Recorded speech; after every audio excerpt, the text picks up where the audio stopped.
Sometimes the difference between life and death comes down to a single moment of choice.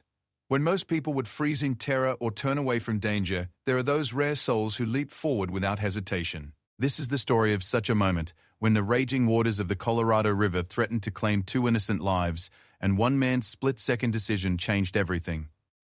It happened on an ordinary spring morning in 1987, when the snowmelt had turned a peaceful river into a deadly torrent. Sarah Mitchell, a young mother from Denver, never imagined that a simple family camping trip would become a fight for survival, and Jake Rodriguez, a local ranch hand riding his horse along the riverbank, had no idea he was about to become a hero. What unfolded in those terrifying minutes would be talked about for decades. A rescue so dramatic and dangerous that it seemed impossible, yet so necessary that there was no other choice. This is their story. The morning sun cast long shadows across the Colorado River as Sarah Mitchell carefully packed the last of their camping supplies into the family's blue Ford pickup truck. Her husband Tom was already loading their 6-month-old daughter Emma into her car seat, his movements quick and efficient despite the early hour. The baby gurgled happily, reaching for the colorful mobile hanging above her seat, completely unaware of the adventure that lay ahead. Sarah had been planning this camping trip for months. After a difficult winter that had seen Tom working double shifts at the construction company and Sarah struggling with postpartum depression, they both desperately needed time away from the city. The stress of new parenthood, combined with financial pressures and the isolation Sarah felt being home alone with Emma most days, had taken its toll on their marriage. This trip to the mountains was meant to be their reset button, a chance to reconnect as a family and remember why they had fallen in love in the first place. The campground they had chosen was nestled in a valley beside the Colorado River, about 3 hours' drive from their home in Denver. Sarah had found it in a guidebook that promised peaceful riverside camping with excellent fishing and hiking opportunities. The photos showed families sitting around campfires, children playing safely near gentle waters, and couples walking hand in hand along well-maintained trails. It looked like exactly what they needed. The drive up into the mountains was beautiful but challenging. The winding roads climbed steadily through pine forests and past rocky outcroppings, with the river visible far below in the valley. Tom gripped the steering wheel tightly as they navigated the narrow mountain roads, while Sarah kept one hand on Emma's car seat and watched the scenery pass by. The baby had fallen asleep shortly after they left Denver, lulled by the motion of the truck and the steady hum of the engine. As they climbed higher, Sarah noticed that the river looked different from what she had expected. Instead of the gentle, meandering waterway shown in the guidebook photos, the Colorado River here was running fast and high, its surface churning white with foam.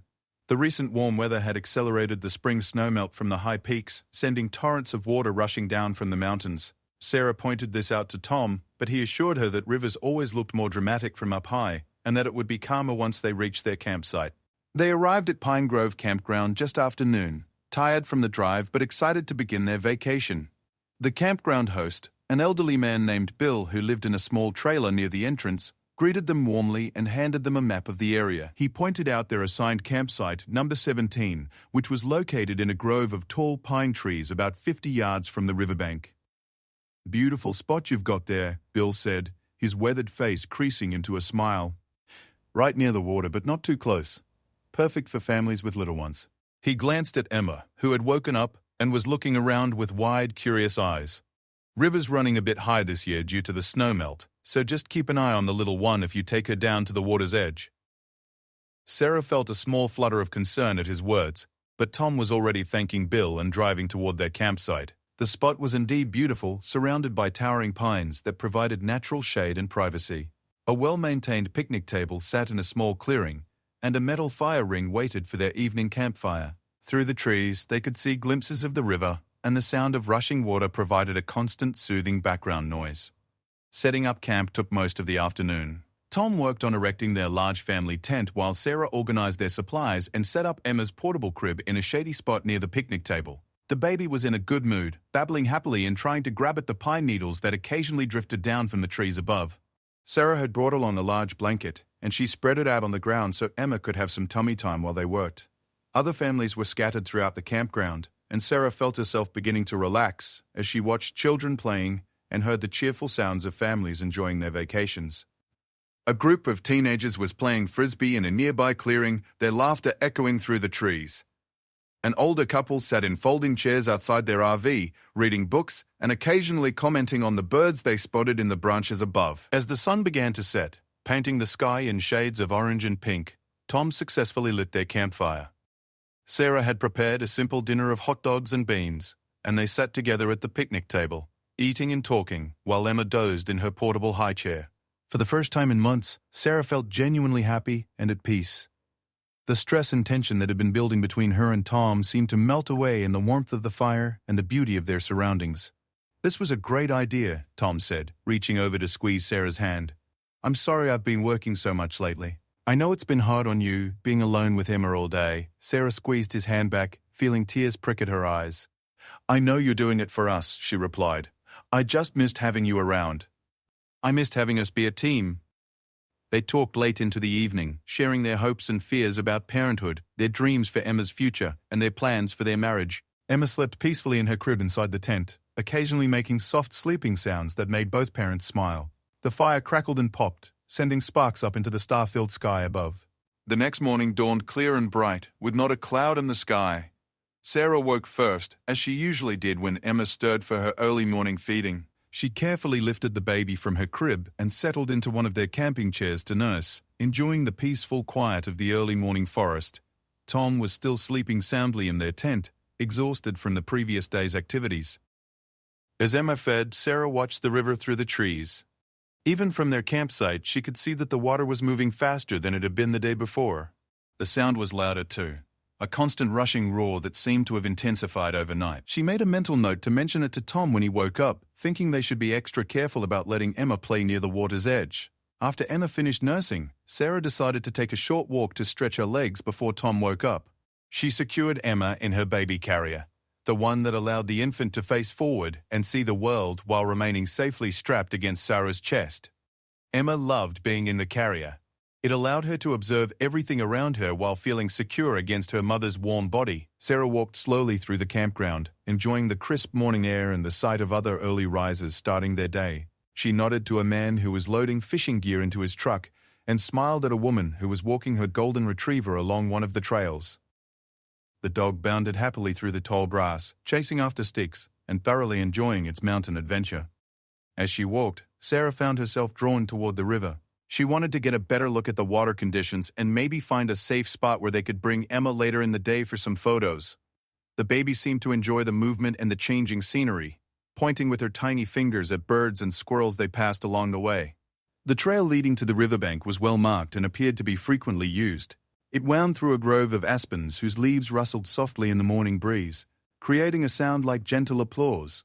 Wildflowers dotted the forest floor, Indian paintbrush in brilliant red, columbines in delicate blue and white, and cheerful yellow mountain buttercups. When Sarah reached the riverbank, she was struck by how different the river looked up close. The water was muddy brown instead of the clear blue she had expected, and it was moving with tremendous force. Logs and debris swept by at alarming speed, and the river seemed to be running well above its normal level. Several trees along the opposite bank had been partially undermined by the high water, their roots exposed and their trunks leaning precariously over the rushing current.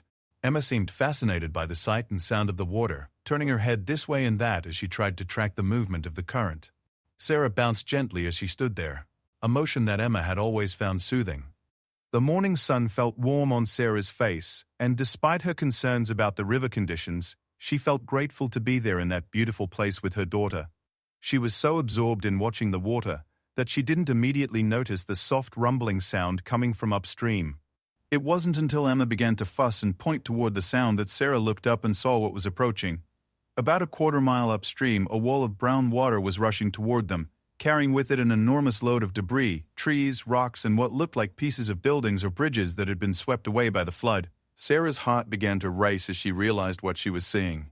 This wasn't just high water from snowmelt, this was a flash flood, probably caused by a dam break or massive mudslide somewhere higher up in the mountains.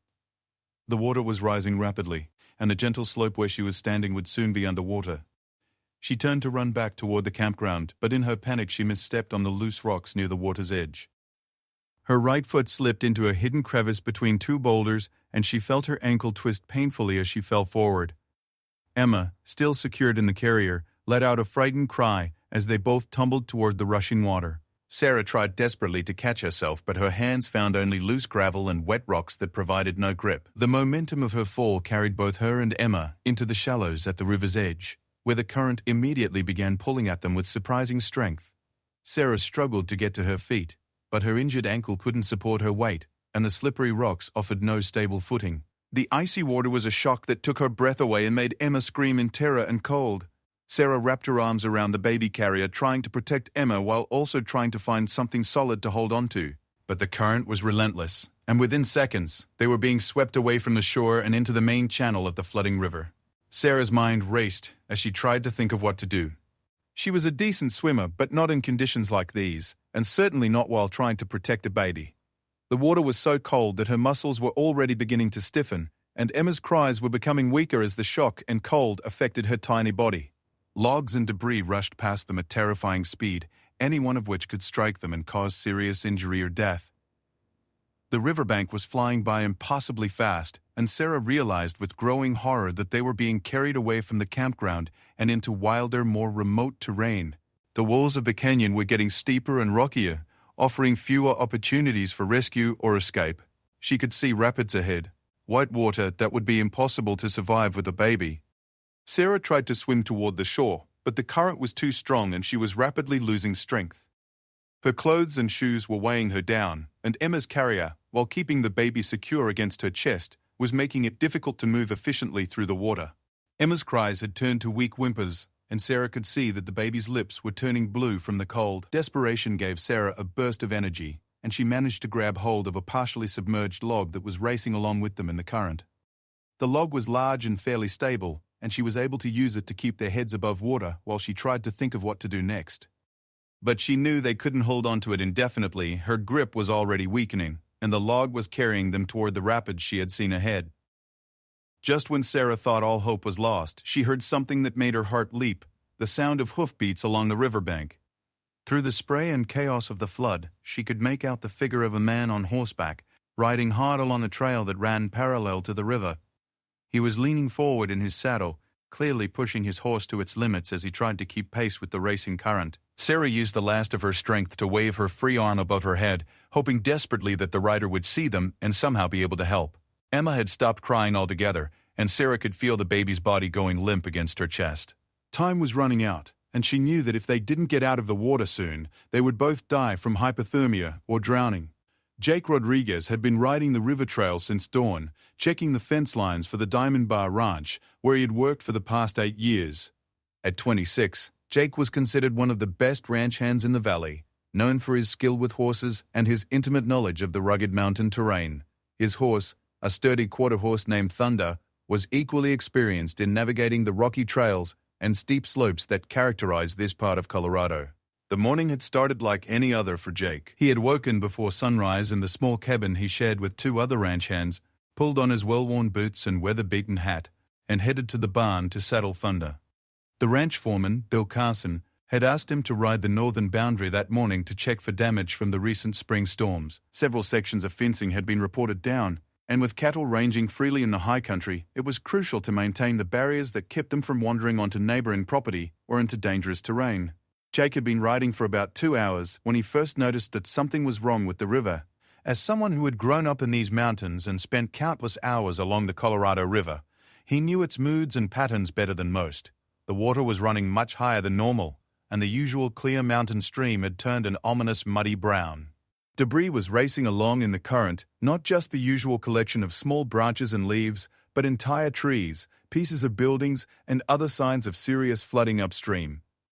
Thunder sensed Jake's growing uneasiness and began to prance nervously beneath him, his ears pricked forward and his nostrils flaring as he caught unfamiliar scents on the wind. Jake reached down to pat the horse's neck reassuringly, but his own concern was growing by the minute. He had seen flash floods before, and he knew how dangerous they could be. The river could rise 20 feet in a matter of hours, turning peaceful valleys into deadly torrents that swept away everything in their path. Jake urged Thunder into a faster pace as he continued along the trail, his experienced eyes scanning both the river and the surrounding terrain for signs of trouble. He was particularly worried about the campground that lay a few miles downstream. Pine Grove Campground was a popular destination for families from Denver and Colorado Springs. And Jake knew that many of the visitors were inexperienced when it came to mountain conditions. They might not recognize the danger signs of a flash flood until it was too late. As he rode, Jake's mind went back to a similar flood that had occurred when he was 12 years old. He and his father had been fishing on a tributary of the Colorado when they heard the distinctive roar of approaching floodwater. His father had immediately grabbed Jake and practically thrown him up the steep bank to safety, just moments before a wall of water and debris swept through the spot where they had been standing. The memory of that day had never left Jake. The sound of the approaching water, the look of fear in his father's eyes, and the sobering realization of how quickly nature could turn deadly. The trail Jake was following had been carved into the hillside decades earlier by miners and loggers, and it provided an excellent vantage point for monitoring the river below. As Thunder picked his way carefully along the rocky path, Jake spotted movement in the water that made his blood run cold. At first, he thought it might be a deer that had been swept into the current, but as he urged Thunder closer to the edge of the trail for a better look, he realized with horror that it was a woman with a baby. Jake immediately spurred Thunder into a gallop, his heart pounding as he tried to keep pace with the racing current. The woman was clearly in serious trouble. He could see that she was struggling to keep both herself and the baby above water while holding on to what looked like a partially submerged log. The baby appeared to be secured in some kind of carrier against the woman's chest, but Jake could see that both mother and child were in immediate danger of drowning or succumbing to hypothermia. Thunder responded to Jake's urgency, stretching out into a full run despite the treacherous footing of the mountain trail. The horse's hooves sent small rocks skittering down toward the river as they raced along the narrow path. But Thunder maintained his balance with the sure-footedness that had made him Jake's favorite mount for difficult terrain. Jake leaned forward in the saddle, his eyes fixed on the desperate scene playing out in the water below. Jake's mind was racing as he tried to figure out how to help the woman and baby. The current was carrying them downstream at tremendous speed, and the riverbank was steep and rocky in most places. Even if he could somehow get down to the water's edge, he would never be able to wade in against such a powerful current. The water was moving too fast and carrying too much debris for any kind of boat rescue, even if one had been available. As they approached a bend in the river, Jake spotted a section where the bank was lower and less steep than the surrounding area. More importantly, there was a large boulder sitting just at the water's edge that created a small eddy or calm spot in the current. If the woman could somehow reach that eddy, she might be able to get out of the main flow of the river long enough for a rescue attempt. Jake knew he had only one chance to help them, and it would require perfect timing and an enormous amount of luck. He would have to get ahead of them, find a way to reach the water's edge at just the right spot, and somehow intercept them as they swept past. The margin for error was essentially zero. If he mistimed his attempt, or if the woman couldn't hold on long enough to reach him, they would be swept into the rapids that lay just downstream. Jake urged Thunder to even greater speed as they approached the section of riverbank he had identified. The horse was breathing hard from the sustained gallop over rough terrain, but he responded gamely to Jake's demands. They reached the spot with perhaps 30 seconds to spare before the woman and baby would come racing around the bend. Without hesitation, Jake swung down from Thunder's back and began scrambling down the steep bank toward the water. The rocks were loose and treacherous, and he slipped several times, scraping his hands and knees on the sharp granite. But he managed to reach a large boulder that extended out into the current, positioning himself as close to the main flow of the river as he dared. The roar of the flood was deafening up close, and Jake had to brace himself against the wind and spray created by the rushing water. Logs and debris swept past him with frightening velocity, any one of which could easily kill a person on impact.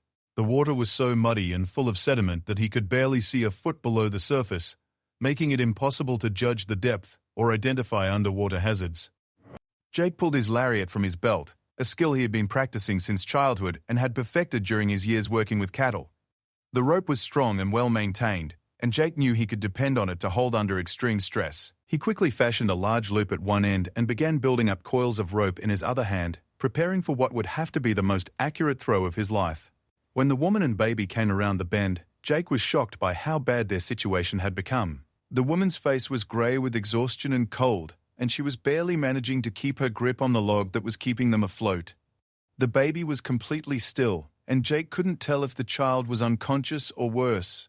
They were moving even faster than he had anticipated, carried along by the full force of the flooding river. Jake stepped out as far as he dared onto the boulder, knowing that he would have only one chance to get the rope to them in the right position. He began swinging the loop over his head in a wide circle, building up momentum for the throw, while calculating the speed of the current and the trajectory he would need to intercept them. When the woman and baby were about 50 feet upstream from his position, Jake let the rope fly. The loop sailed out over the churning water in a perfect arc, landing just a few feet in front of the woman. Jake watched with his heart in his throat as she saw the rope and reached for it with her free hand, never letting go of the baby carrier with the other arm. For a terrifying moment, it looked like she might not be able to reach the rope. The current was pulling her to the far side of the river, away from Jake's position, and her movements were sluggish from exhaustion and hypothermia. But with what must have been her last reserves of strength, she managed to grab the rope just as the loop was about to slip past her. The sudden jerk of the rope as it took the full weight of two people in fast-moving water nearly pulled Jake off his feet and into the river. He had expected the force to be tremendous, but the actual shock was almost more than he could handle. He wrapped the rope around his waist and leaned back against the boulder, using every muscle in his body to arrest the downstream motion of the woman and baby. The rope went taut with a twang that Jake could feel as much as hear, and for several seconds he wasn't sure if it would hold or if he would be strong enough to prevent being pulled into the water himself. The woman was still in the main current, and the full force of the flood was trying to tear her away from the rope. But gradually, Jake was able to use the boulder as leverage to begin pulling them toward the calmer water near the shore. The woman helped as much as she could, using her feet to push against rocks and debris while maintaining her death grip on both the rope and her baby. Jake could see that she was nearly unconscious from the cold and exhaustion, but she seemed to understand that this was their only chance for survival. Her lips were blue and her eyes were unfocused, but she continued to fight with every ounce of strength she had left. It took what felt like hours, but was probably only 2 or 3 minutes for Jake to pull them close enough to the shore for him to wade out and help them. The water was shockingly cold and moving much faster than it appeared from the bank, and Jake had to be extremely careful not to lose his footing on the slippery rocks. He managed to get one arm around the woman's waist while she continued to hold the baby, and together they struggled toward the relative safety of the riverbank. When they finally collapsed onto the rocky shore, all three of them were gasping and shaking from the cold and adrenaline. The woman was barely conscious, but she was still clutching her baby protectively against her chest. The baby was silent and frighteningly still, and Jake immediately began to fear the worst. He had seen drowning victims before, and he knew that children were especially vulnerable to the effects of cold water immersion. Jake quickly checked the baby for signs of life, pressing his ear to the tiny chest to listen for breathing or a heartbeat. To his immense relief, he could detect both, though they were weak and irregular. The baby's skin had a blue tinge that indicated severe hypothermia, but she was alive. The woman was in slightly better condition, conscious but shivering violently and showing clear signs of exhaustion and shock. Jake knew that their situation was still critical. They were all soaked to the skin, the air temperature was probably in the 40s, and they were miles from the nearest road or building. Without immediate medical attention and warming, both the woman and baby could still die from hypothermia. He needed to get them to shelter and warmth as quickly as possible, and he needed to get word to emergency services that there had been a rescue. Thunder had remained where Jake had left him, ground-tied and waiting patiently despite the chaos and noise of the flood. Jake whistled to the horse, who carefully picked his way down the slope to where they were huddled on the shore. Jake always carried emergency supplies in his saddlebags, a habit he had learned from his father and the other experienced ranchers he had worked with over the years. He pulled out a wool blanket and wrapped it around the woman and baby, then retrieved a thermos of coffee that was still warm from that morning. The woman was able to take a few sips, and Jake could see some color beginning to return to her face. He also found a small first aid kit and some energy bars, basic supplies that might make the difference between life and death in an emergency situation like this. The woman was finally able to speak, though her voice was weak and shaky from the cold. She told Jake her name was Sarah and that the baby was her daughter Emma. She explained that they had been camping at Pine Grove Campground with her husband Tom, and that she had been taking an early morning walk when the floodwater swept them away. Jake could see the fear and gratitude in her eyes as she realized how close they had come to dying and how fortunate they were that he had been in the right place at the right time. Jake helped Sarah to her feet and assisted her in mounting Thunder, with baby Emma still secured in the carrier against her mother's chest. There wasn't really room for 3 people on the horse, but Jake knew that Sarah and the baby needed to get to warmth and medical attention as quickly as possible. He would have to walk alongside Thunder as they made their way back towards civilization and help. The journey back to the ranch headquarters was going to take at least an hour, even if they pushed hard. Jake set a fast walking pace while leading Thunder by the reins, constantly checking on Sarah and Emma to make sure they were holding up. Sarah was wrapped in the wool blanket and seemed to be gradually warming up, but Emma was still worryingly quiet and pale. As they traveled, Jake used his portable radio to contact the ranch office and request that emergency medical services be dispatched to meet them. He also asked the ranch foreman to contact Pine Grove Campground to let them know about the rescue and to help locate Sarah's husband, Tom, who was probably frantic with worry by now. The radio reception was poor in the mountains, but Jake was able to get enough of a message through to set the emergency response in motion. The sight of the ranch buildings coming into view was one of the most welcome things Jake had ever seen. An ambulance was already waiting in the main yard, along with several other emergency vehicles. The paramedics immediately took charge of Sarah and Emma, loading them into the ambulance and beginning the process of treating their hypothermia and checking for other injuries. Jake watched as the ambulance pulled away, taking Sarah and Emma to the regional medical center in Grand Junction, where they would receive proper treatment. Only then did he allow himself to truly realize what had just happened and how close they had all come to a very different outcome. His hands were shaking as the adrenaline finally wore off, and he had to sit down on the porch of the ranch office to catch his breath. The hospital in Grand Junction was buzzing with activity when the ambulance carrying Sarah and Emma arrived. Dr. Patricia Williams, the head of the emergency department, had been notified about the incoming hypothermia cases and had prepared the trauma bay with warming equipment and a specialized pediatric team. She had 23 years of experience treating mountain rescue cases, but infant hypothermia victims were always particularly concerning due to their small body size and limited ability to regulate temperature. Sarah was conscious but groggy as the paramedics wheeled her into the emergency room. She had warmed up considerably during the ambulance ride, thanks to heated blankets and warm IV fluids, but she was still showing signs of mild hypothermia and exhaustion. Emma, however, remained critically cold and unresponsive, her tiny body temperature having dropped to dangerously low levels during their time in the freezing river water. Dr. Williams immediately ordered Emma to be placed in a special warming chamber while her team worked to gradually raise the baby's core temperature. The process had to be done slowly and carefully. Warming a hypothermia victim too quickly could cause dangerous cardiac arrhythmias or other complications. Sarah watched anxiously from her own hospital bed as a team of nurses and doctors worked over her daughter, monitoring every vital sign and adjusting the warming protocol based on Emma's response. Meanwhile, back at Pine Grove Campground, Tom Mitchell was experiencing every parent's worst nightmare.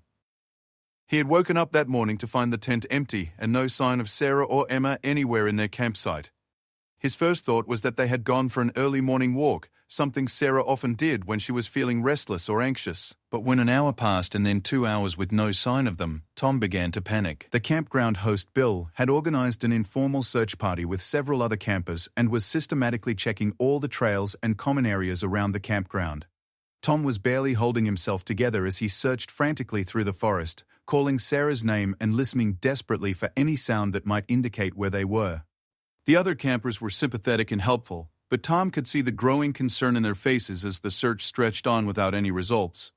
It was nearly noon when Bill received a radio call from the ranch office informing him about the river rescue and that a woman and baby matching Sarah and Emma's description had been pulled from the Colorado River several miles downstream. Tom felt his knees go weak with relief that they had been found alive, followed immediately by terror when he learned that they were being airlifted to the regional medical center for treatment of hypothermia and possible drowning. The drive to Grand Junction normally took about 2 hours, but Tom made it in just over 90 minutes, pushing his pickup truck to its limits on the winding mountain roads. His mind was racing with worst-case scenarios and desperate prayers as he navigated the treacherous curves and steep grades. He had called Sarah's parents from the campground, and they were already making arrangements to fly in from California to be with their daughter and granddaughter. When Tom finally arrived at the hospital, he was directed to the emergency department, where Dr. Williams met him personally to explain Sarah and Emma's condition. Sarah was stable and warming up well, but Emma remained in critical condition due to her prolonged exposure to the freezing water. The doctor explained that infants were much more vulnerable to hypothermia than adults, and that the next 24 hours would be crucial in determining whether Emma would suffer any long-term effects from her ordeal. Tom was allowed to see Sarah first, and the reunion was emotional and overwhelming for both of them. Sarah was wrapped in heated blankets and had IV lines running warm fluids into her arms, but she was conscious and able to speak. She told Tom about the morning walk, the flash flood, and the terrifying minutes in the river when she thought they were both going to die. She also told him about the cowboy who had appeared like an angel and risked his own life to save them. Sarah kept asking about Emma, and Tom could see the fear and guilt in her wife's eyes. Sarah was blaming herself for taking the baby near the river, for not recognizing the danger signs of the flood, for not being strong enough to get them both to safety on her own. Tom held her hand and assured her over and over that what had happened wasn't her fault, that no one could have predicted a flash flood, and that the most important thing now was that they were all alive and together. Dr. Williams allowed Tom to see Emma in the pediatric intensive care unit, where the baby was surrounded by warming equipment and monitoring devices. Emma looked so small and fragile in the hospital bed, with tubes and wires attached to her tiny body. But her color was improving, and the medical team reported that her vital signs were gradually stabilizing as her body temperature returned to normal. The next morning brought encouraging news. Emma's temperature had returned to normal, and she was showing good neurological responses, moving her arms and legs, and even crying when the nurses handled her. Dr. Williams explained that crying was actually a very positive sign, indicating that Emma's respiratory system was working properly and that she had suffered no apparent brain damage from oxygen deprivation. Sarah was released from the hospital that afternoon, though she would need to return daily for follow-up visits to monitor her recovery. Emma would need to stay for at least another 48 hours for observation, but the doctors were optimistic about her prognosis. Tom had arranged for them to stay in a hotel near the hospital so they could be close to their daughter during her recovery. That evening, as they sat in the hospital cafeteria eating dinner and watching Emma sleep peacefully in her crib, Sarah told Tom that she wanted to find the man who had saved them. She knew his first name was Jake and that he worked for a ranch, but she didn't know his last name or how to contact him. She felt that simply saying thank you wasn't enough for someone who had literally saved their lives, but she didn't know how else to express her gratitude. Tom had been thinking the same thing. He contacted the hospital social worker, who was able to put them in touch with the emergency dispatcher who had coordinated the rescue. The dispatcher gave them the contact information for the Diamond Bar Ranch, where Jake Rodriguez worked. Tom called the ranch that evening and spoke with the foreman, Bill Carson, who was happy to pass along Tom and Sarah's thanks and to arrange for them to meet Jake in person when they were ready. 3 days later, Emma was released from the hospital with a clean bill of health. The doctors were amazed by her complete recovery and attributed it to a young age, the quick response of the rescue team, and the excellent medical care she had received. Sarah and Tom spent one more night in Grand Junction and then drove to the Diamond Bar Ranch to meet the man who had saved their lives. Jake Rodriguez was waiting for them in the main yard of the ranch, standing beside Thunder and looking somewhat uncomfortable with all the attention.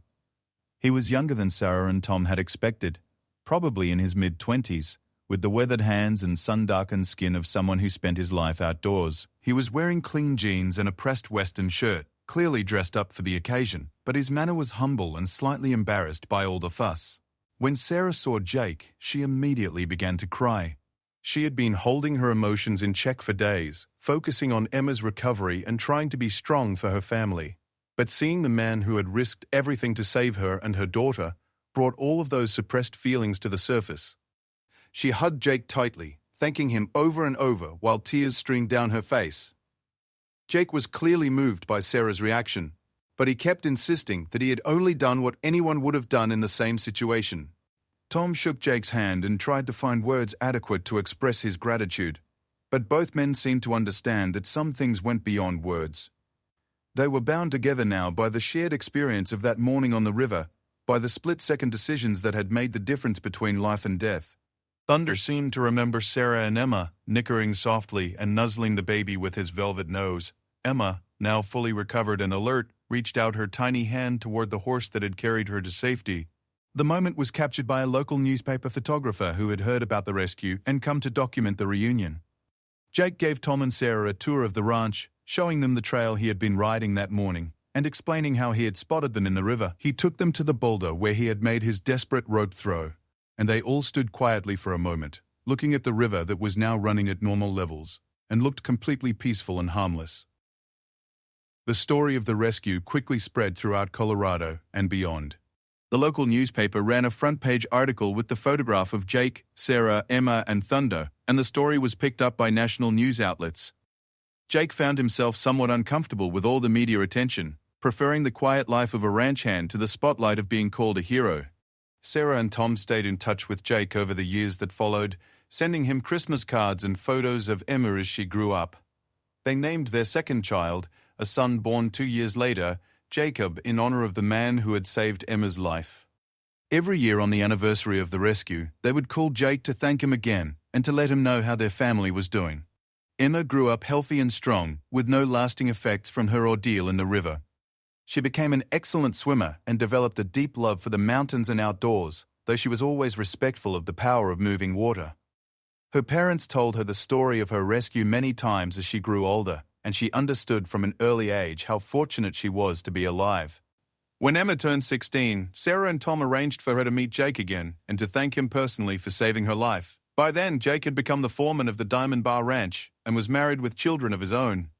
The meeting was emotional for everyone involved, as Jake got to see the vibrant young woman that the tiny baby he had pulled from the river had become. Jake never considered himself a hero, despite the numerous awards and recognition he received for the rescue. To him, it was simply a matter of being in the right place at the right time and doing what needed to be done. He continued working on the ranch, living the quiet life he preferred, and training his own children to be skilled riders and respectful of the natural world around them. The Colorado River continued to run through that valley, sometimes peaceful and inviting, sometimes dangerous and unpredictable. The campground installed better warning systems and flood monitoring equipment, and the staff became more vigilant about educating visitors about the potential dangers of mountain rivers during spring runoff season. Years later, when people would ask Jake about that morning on the river, he would always redirect the conversation to emphasize how fortunate it was that Sarah had been strong enough to hold on to both Emma and the rope, and that Emma had been resilient enough to survive her ordeal. He preferred to share the credit rather than accept it all for himself, understanding that the rescue had been successful because of the courage and determination of everyone involved. The story became part of local legend, told and retold by ranchers and river guides, campers and hikers who traveled through that part of Colorado. It served as both an inspiring tale of human courage and compassion and as a sobering reminder of how quickly nature could turn dangerous for those who failed to respect its power. Thunder lived for many more years on the Diamond Bar Ranch, eventually retiring from active duty but remaining Jake's favorite horse until the end. The old quarter horse seemed to understand that he had played an important role in saving 2 lives that morning, and he carried himself with quiet dignity throughout his later years. For Sarah, Tom, and Emma, the rescue marked a turning point in their lives.